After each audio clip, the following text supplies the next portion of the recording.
While they go to sidebar, I'd like to welcome my guest for this hour, trial attorney Jamie White. Jamie, of course, thank you for joining me here today. These are terrible details to have to listen to. The court already said that the photos are graphic in nature. No media allowed to see those, to show those. So how compelling is it for a jury to hear these kinds of horrific details while they're sitting and looking at the person who the state says is responsible for the deaths, not just of two people, but of two children? Compelling would be an understatement, Judge. Thanks for having me. I appreciate it. This is, I've followed this case since its inception, and at one point I had to whiteboard it because there was just so many different players and potential actors. But I think we clearly know now that Mr. Chad Daybell was a perpetrator of this act in conjunction with his recent wife. This jury is...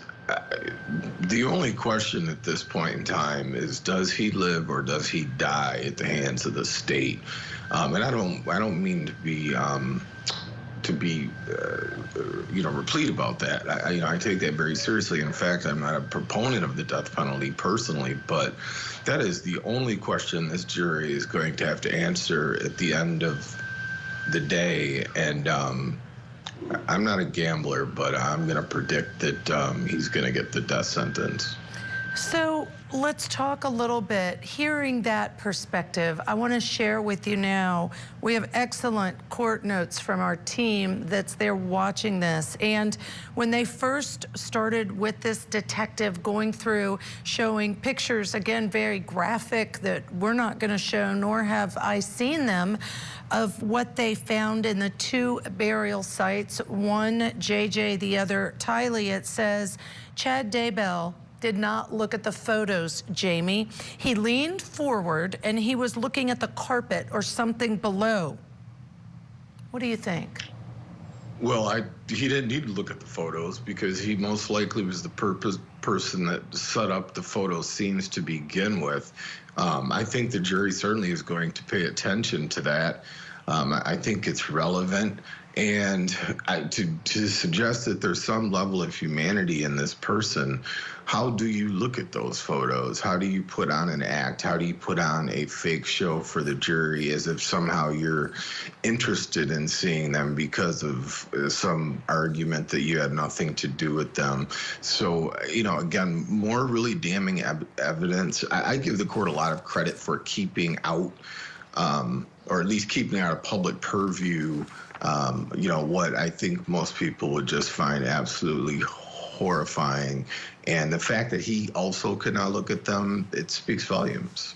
All right, I want to read one more little piece to you, because not only is he not looking, the jury is leaning in to see what's on the monitors in front of them during this testimony.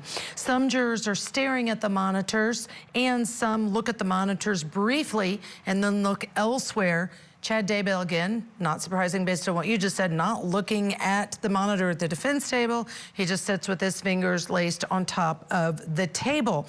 Hearing the jury, to put most of the cases we cover have graphic pictures, graphic details. They have to listen, Sure. They have to see, they have to look, Jamie. But what does that do to a jury in having to be objective and say, this is horrific what happened to these two kids, but is it linked to this particular defendant? Is that hard to do you think? I think it's very difficult for them to do, Judge. And, you and I have done this for a long time. And, this is certainly one of the most horrific examples I've seen of child abuse murder in my career. But to put yourself in the shoes, and I think sometimes we forget that the jurors are not used to this. And nobody should ever be used to this. You can even hear from the detective on the stand that this is still troubling him, I guess, 5 years down the road. So, some jurors are looking and some jurors are not looking, but I don't think we can read too much into that. This is just unbelievable content for any rational human being to have to reason with and see. But I think that, to your point, some people can take it. Some people are looking. But I have not seen the pictures. You have not seen the pictures, and I don't want to see the pictures. But I do think that they speak for themselves, and it probably only takes a glance to get an idea of what these young people went through. Yeah, I agree with you. And the detective also explaining on the stand, JJ had duct tape over his mouth, wearing pajamas, duct tape around his head. When we come back, we'll get back in. There's more testimony about what they discovered when they found these two burial sites again on the property of Chad Daybell. Stay tuned. And still with me, Jamie White, trial attorney. Jamie, before we talk about some of the content of the testimony, I just want to mention some of the logistics. They've had a lot of sidebars up at the bench. They also, if you notice, the attorney doesn't ask to approach and take exhibits, but rather the attorney hands them to the deputy, who takes them to the judge, who takes them to the witness. So it takes a little bit of time once they say we have exhibits to actually get to the question. I think that may be because this is on WebEx and it ensures that everybody can see what's happening. Or in your experience, have you ever had a court run that way where you give it to the deputy, you don't approach? No, Ashley, or Judge Ashley, I certainly can't say that I've ever had an opportunity where, or where I had the only option to bring it to the court. I think that this is a huge misplay on the part of the defense. There are certainly times for hearsay objections. Hearsay, in my opinion, is probably the #1 missed evidentiary challenge in a criminal case. But the only thing the jury can surmise at this point is that there's something to hide. And, you know, I think for the most part, the facts are relatively straightforward here. So I don't understand the strategy by doing this. But as far as your initial question, the idea that the deputy, quite frankly, should probably not be handling the documents, not because he or she, you know, has any nefarious intentions. It's just it's a chain of evidence issue, and it should go to the judge. And that's interesting. I hadn't really thought about that piece. It's just a little unique thing that we're noting in this trial. Every courtroom across in different states do things differently. I want to do one other thing with you, please. I want to listen to some phone call. This is between Chad and Lori. It was a telephone call about the fact that they were searching, law enforcement was searching the property of Chad Daybell. We know from the testimony of this detective, they uncovered the two bodies of JJ and Tylee. But let's listen to that and then compare that conversation with the appearance of Chad in court as we're watching. Hi, Dad. Hello. Are you okay? So they're searching the property. The house right now? Yeah. Yeah. In the house. So Mark means will be talking to you. Okay. What, are they in the house? No, they're out in the property.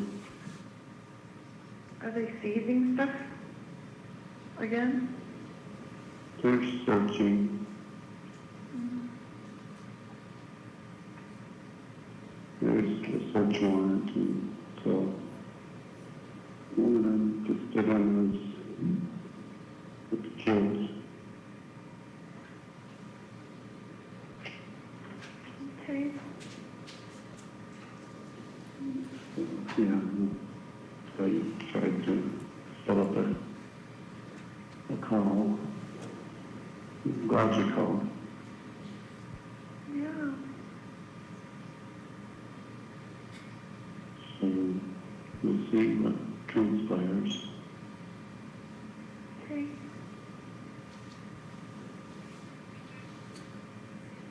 Yeah, What do you want me to do? Pray. What? What do you want me to Yeah, do? right. Jamie, to me, his voice sounds so low energy for someone's property that's being searched where arguably he knows two bodies are buried. And then in court, he's very, I would describe him as low energy. He's just sitting, and you see him just sitting the whole time with his hands kind of folded. it's hard to imagine that that kind of demeanor goes hand in hand with somebody who is accused of killing 2 girls and a wife.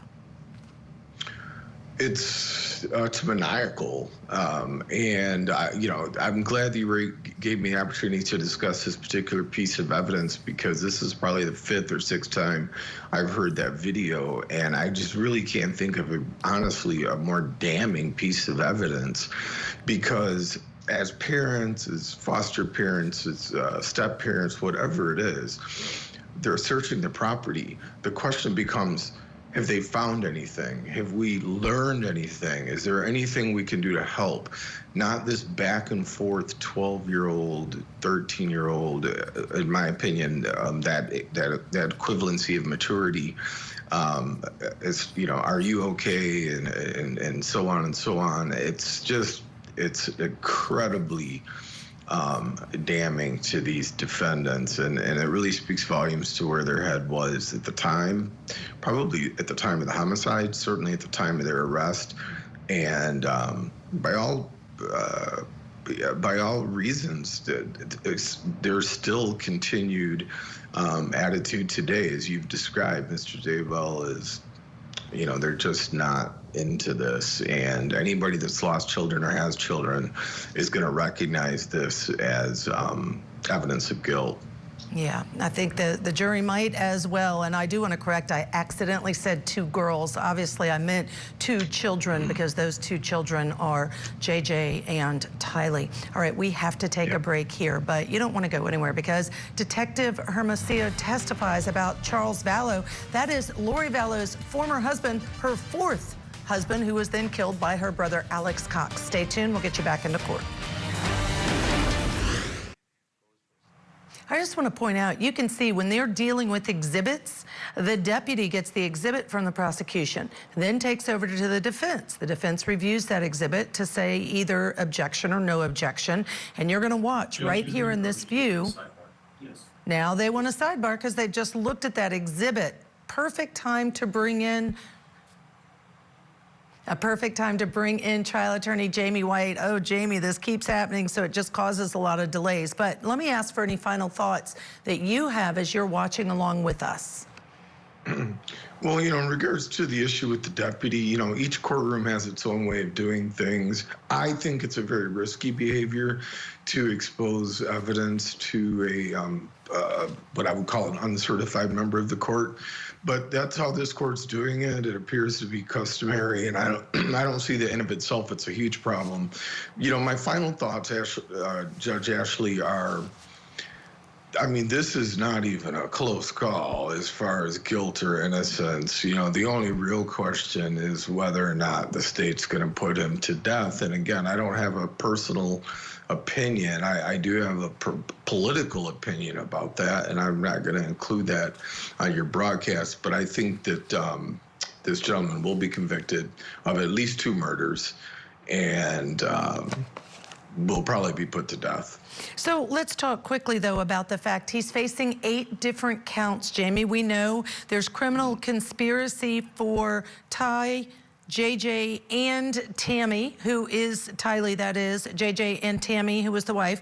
Also murder 1 for Tylee, as well as JJ, and then grand theft, insurance fraud charges. Could there be a split verdict when it comes down to it and the jury having to determine which of these things he's guilty of based on the evidence? There could be, and I would suggest that, the state of Idaho, I'm not extremely familiar with. I have one friend there who's actually a lawyer, and she's a very open-minded woman, and I think when we start getting into these decisions about life and death, anything's possible. As far as whether or not he's culpable for the children's 2 deaths or his wife's death, and some of the other insurance allegations, I think there's definitely a possibility. Juries love to do that. Juries love to split the baby, because even though they're instructed not to do so, they know the consequences of being convicted of killing 2 children.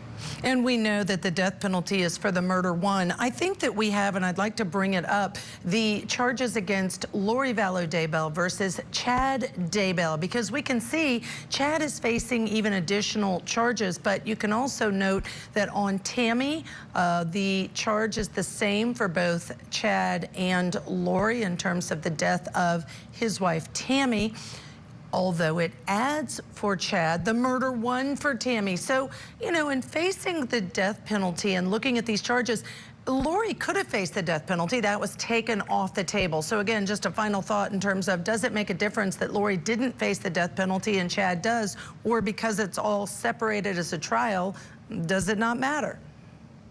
I think it matters a great deal, and I think it's important to remember that she's not facing the death penalty because of what some would argue a technical violation on the part of the prosecutors or a lack of appropriate prosecution. I'm not judging them, but this was not a situation where she didn't qualify for the death penalty. So, and I don't think it's relevant for that piece of the proceedings, when and if that comes, that she is not being brought to death and that the state's arguing for his death. So I don't think it's relevant. I don't think it's appropriate to make that argument. And I think that it was on the part of the prosecutors that maybe made some errors that led to her having that get out of jail free card, literally. Yeah, I was going to say the defense filed a motion. They won that motion in Lori's case, and the death penalty taken off the table for her.